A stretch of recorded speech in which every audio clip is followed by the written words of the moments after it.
ونصلي على رسول الكريم بسم الله الرحمن الرحيم يا أيها الناس اعبدوا ربكم الذي خلقكم والذين من قبلكم لعلكم تتقون د انسان او د الله په منځ کې چې کوم رشتې دي یو د انسان او د الله په منځ کې رشتہ ده یو د انسان او د محمد مصطفی صلی الله علیه وسلم په منځ کې رشتہ ده یو د انسان او د عام انسانانو په منځ کې رشتہ ده دا درې رشتې ډېرې اهم رشتې دي د ټول نه اول رشتہ د انسان او د الله په منځ کې رشتہ عبادت ده چې څومره د عبادت مضبوط وي هغومره دا رشتہ ډېر پایدار وي الله په قرآن کې فرمایي یا ایها الناس اعبدوا ربکم اے انسانانو تاسو عبادت وکړئ د خپل رب هغه رب الذي خلقکم هغه الله چې کوم تاسو یې پیدا کړي یاست او هغه الله الذي جعل لكم الارض چې تاسو د فرض مکه پلاو کړی دا او بچاو کړی دا فراشن بمانا بستر جوړ کړی دا نو د انسان او د الله په منځ کې چې کوم رشتہ د عبادت تا او چې څومره د انسان عبادت مضبوط کوي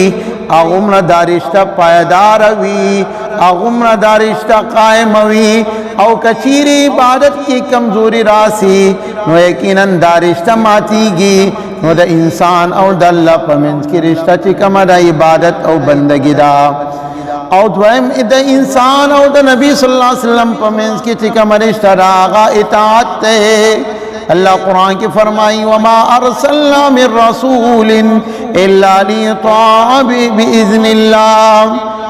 الله یو رسول نه دی راستولې مگر د اطاعت د پاره او من یطع الله ورسوله فقد فاز فوزا عظیما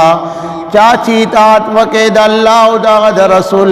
یقینا هغه انسان غټه کامیابی وموندله او بل ځکه الله فرمایي من یطع الرسول فقد اطاع الله کم انسان چې د رسول اطاعت وکړي یقینا هغه د الله اطاعت وکړي نو د انسان او د نبی صلی الله علیه وسلم په منځ کې چې کوم رشتہ ده هغه اطاعت او محبت دی او احترام دی څومره چې د محمد د نبی صلی الله علیه وسلم اطاعت وي هغومره دا رشتہ پایدار وي او چې څومره د نبی صلی الله علیه وسلم په طریقو باندې نن سبا نوجوانان شرمیږي خاص کر ګیره رودل دا ګیره دا سنت طریقه ده دا د ټولو انبیاء کرام سنت طریقه ده او قرآن مجید کې فرمایي او احادیث رسول فرمایي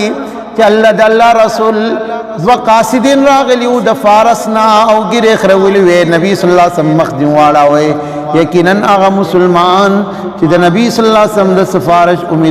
امیدوار وي نو یقینا هغه خپل ژوندۍ او خپل طور او طریقې کې د نبی صلی الله علیه وسلم طریقې راولي لکه حدیث کې راځي من ضيع سنتي فقد حرمت عليه شفاعتي کم انسان چې د نبی صلی الله علیه وسلم طریقې پرې خودلې یقینا د هغه انسان باندې د نبی صلی الله علیه وسلم شفاعت حرام دی نو دا دوی رشتہ د نبی د انسان او د امت په منځ کې هغه رشتہ د محبت او د اطاعت